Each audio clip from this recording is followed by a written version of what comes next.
Hi, this is a review of the Chinese drama Love Me If You Dare. 他来了，请闭眼。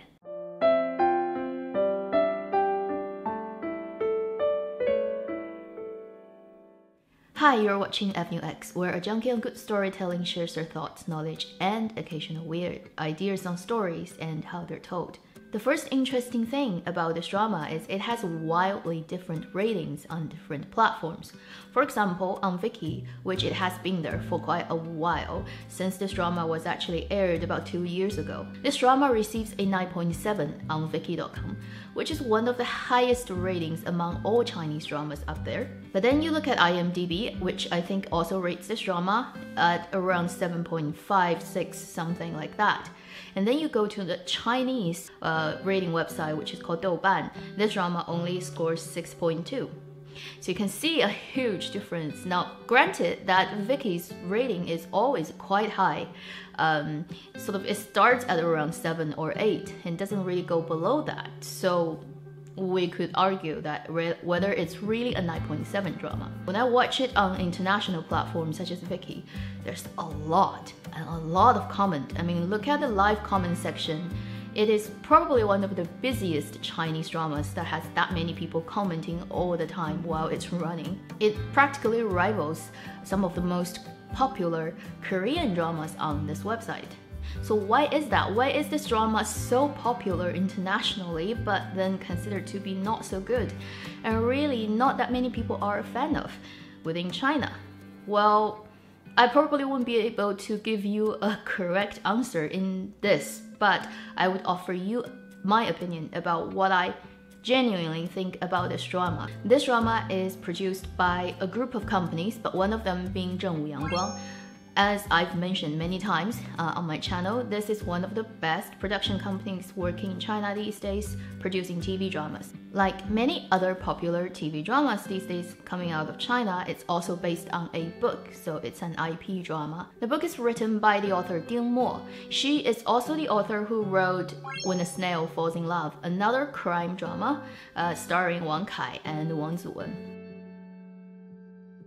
In terms of how you want to classify this drama, this would really be called a crime drama mixed within a little bit romance. And it's set in a fictional contemporary small city in China. So the male lead character of this drama, Bo Jingyan, is played by Wallace Huo, and he's set up to be a master of criminology. He teaches in the US. He is instrumental in capturing a really bad psychopathic killer in the US, which gives him a very high and respected position in his field, but also gives him a lot of trauma, so he goes back to China and tries to recuperate from that.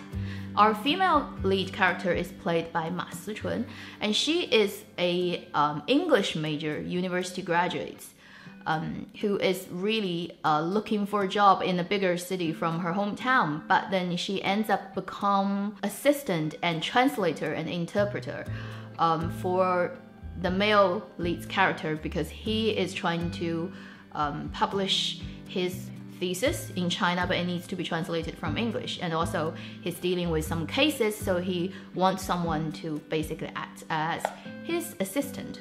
So this is how the two leads meet, and they really have to solve case from case while dealing with the nemesis of the male lead character from his past, and eventually leading to some big reveals about who is really the bad guy in the whole thing.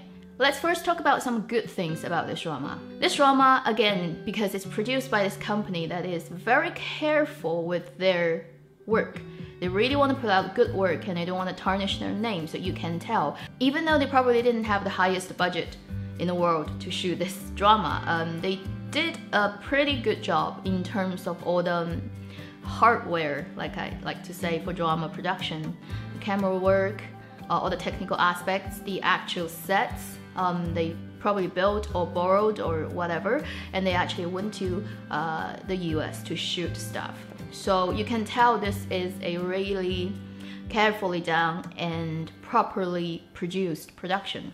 I know a lot of people, especially a lot of fangirls out there on the internet when they're watching, because you can tell from Viki's live comments, a lot of people are just crazy about the chemistry or all those little romantic, funny little bits of plots in this drama. between our male lead and our female lead, and also a few other supporting actors. I can understand why people react like that, because the lines, the dialogues, and how the character dynamic plays off is intentionally written to have that tension, to have that flirtatious nature going on. But when you judge from the whole drama, I do feel like the central relationship is still lacking in places to convince me that these two people are really meant for each other. It almost feels like because the script says so. The lead actress, Ma Chun, I think she's a really good actress. She has become much better in recent years, and she's got really good awards to sort of prove that she has the ability to act. But in this drama, I don't think her acting was yet at the place that she is at now, and also because it's recorded on set, so it's all the real people's real voice, it's not dubbed. She tends to speak very, very like this. She has no voice. It's all just hair. 那他为什么要找我当助手啊？但是我真的能感觉到他身上的善良和简单。这么说不自相矛盾了吗？ And then the acting of the leading man, Wallace. I know there are a lot of fans out there.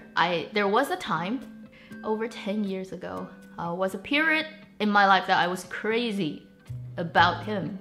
I kind of have outgrown that, but now I look back, I do realize he's a good actor, but I wouldn't say he's the best. His acting has always been more or less the same. Whatever character he's playing, you can see it's always him. There really isn't a big leap or difference in terms of portraying different characters. He only semi-convinced me with his portrayal of this particular character, but I do have to say it's not just his problem, it's mostly due to the script and how this character is written. It really is innately in the script, not as convincing as it should be. Now let's talk about the things that I'm not so happy with this drama, that I think are actually problems in this drama, and what really stops me from wanting to sort of give it a full-on embracing high score. The first thing is its characters. There are sort of all the archetypes of their types of characters. And when you think about how it's written by a female author similar to my age, who probably has watched a lot of US crime dramas like Criminal Minds, CSI, probably Sherlock as well. It has a lot of that reference in this drama. She probably has an idea of what is an interesting, attractive, mysterious male character in her mind that would serve a lot of female fan base. So she's written that story, I think, from that kind of perspective. And you can see this male character is everything that you would get from a... If this is 100 or 150 years ago, this would be a perfect gothic romance with a tall, dark, handsome, not so tall because Wallace Hall is not that tall, but dark and handsome, mysterious male character who has a shitload of background stories and baggages and skeletons in a closet, but presents him in this way that's very attractive to younger female, more innocent, less experienced characters who gets pulled into his world. This is really a modern day gothic romance mixed with crimes that is kind of transplanted from US. A lot of US dramas and films that doesn't quite fit 100% to the contemporary Chinese context. I get a very strong sense that really the male lead character, he's really a mixture of the British drama Sherlock, a bunch of other crime dramas in the US, characters sort of mixed in. He doesn't feel like a real person that could grow out of China these days. And then let's go to the part that really doesn't help the characters. Love Me If You Dare has many failures and little things that just bugs you if you really want to pick at the logic of the storytelling. The thing that bugs me most, and I think if you've watched this drama, it would have bugged you for sure, is how English is spoken and used in this drama. Supposedly, our male lead character was educated in the US, he got his probably, I don't know, doctors in the US, and he actually teaches people in universities as a professor. So you'd assume his English, even if it's not accent free, it has to be perfect, fluent, you know, to be able to teach. Yet in this drama, when his character is conversing via whatever Skype to American FBI, Wallace Hall's character is speaking Chinese on this end, and the other actress on the other end is speaking English. And there's no explanation of how they actually could do that in real time. There's no translating software. There's no one translating that in the scene. And when they go back and forth with their dialogue, there's no time delay. I mean, how does that work in real life? He's supposed to be someone who's educated in the US, who's a professor in the US. So he should just be speaking English to an American person. And if, you know, the actor himself cannot speak English that well, maybe you can use dub. I know dub is not the best thing. It sounds super fake. But having him speaking Chinese and the other person speaking English is not super fake. It's super weird. It just works against human logic. Can't remember if I've seen this one before. 答案是一组数字，而这些分别是这组数字的平方和。 I don't know what would be the ideal resolution when it comes to this kind of problem, which is why if I were the writer, I would completely just cut out the need to have that kind of conversation, or I would even completely cut out the actor for being, you know, educated in the US and having that background and having FBI playing a big part in this drama, because if you cannot portray it authentically enough, convincingly enough, then don't do it. You know, there are other ways of setting this character, just making him equally interesting, and you don't have to cross the Pacific to make this story somehow more dramatic. And then the second thing following this logic fail that just makes it too hard for me to understand and accept is that around episode 15, so they travel to the US because they need to speak to the killer that our main lead captured, and he's now serving his sentence in the prison. They need to talk to him to get some information out of him to find another killer, basically. And this prison is said to be Pelican, which is in California, which is on the west coast of the US continent. So when you travel from China, you have to fly across Pacific, and the west coast is where you reach first, and then you fly to East Coast. That's how international airlines travel. They don't do it the other way round. But in this drama, weirdly enough, they first pit stop at New York, which is across the continent, a couple of more hours of flight. They stop at New York and then go sightseeing and doesn't even explain. So basically they're going to the US, and through a series of montage that doesn't really have any lines, you just see those two leads driving across all the bridges in New York, having a good time with music, editing, and then the next scene is Pelican Prison.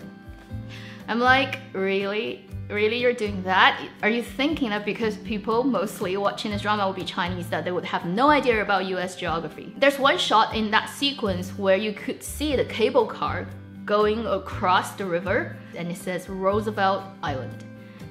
Thank you, that's not in California. It doesn't make sense. Why don't you just not use that montage? Why don't you just cut straight to plane landing and it's in California and it will be all fine? I know they probably spent a lot of money going to New York, filming all those shots, and they said, we have to jam it into the production. Why not just not go there if it doesn't serve your story? Just shoot something in California. It's not like they're on big cities in California. And then another big reveal within this drama is towards the very end, when our female lead is actually abducted by the psycho killer. And then basically our male lead has to go and save her. If you watch that sequence, when the female lead is tied up in chains and the male lead comes into this warehouse and shoots her and appears to kill her while the killer is watching from a CCTV. But then later it's explained it's actually faked and it's not really him killing her, and she's already rescued at that point. Now, that's fine. Like, I've seen that happening many times in films and dramas. But the way it's explained in the drama doesn't explain it at all. Exactly how it's done, exactly how he fooled the killer what kind of camera tricks they used, how they went into this warehouse and set things up so the very clever killer didn't notice there's something wrong with his feed or whatever, whether it's pre-recorded and then hijacked his feed, or you know, how it's done. Actually, you need to explain that, and this drama didn't really explain it, which is very frustrating, because if that's one of the big thing they're trying to use to show how clever the male lead character is, and in his competition and combat in his Sherlock versus Moriarty, if that's what you're trying to do, well, you haven't done it. I mean, imagine if the third season of Sherlock starts and it doesn't explain at all how he falls from that hospital building and didn't die. There would be riot, okay? People would just, I don't know, storm into the production office and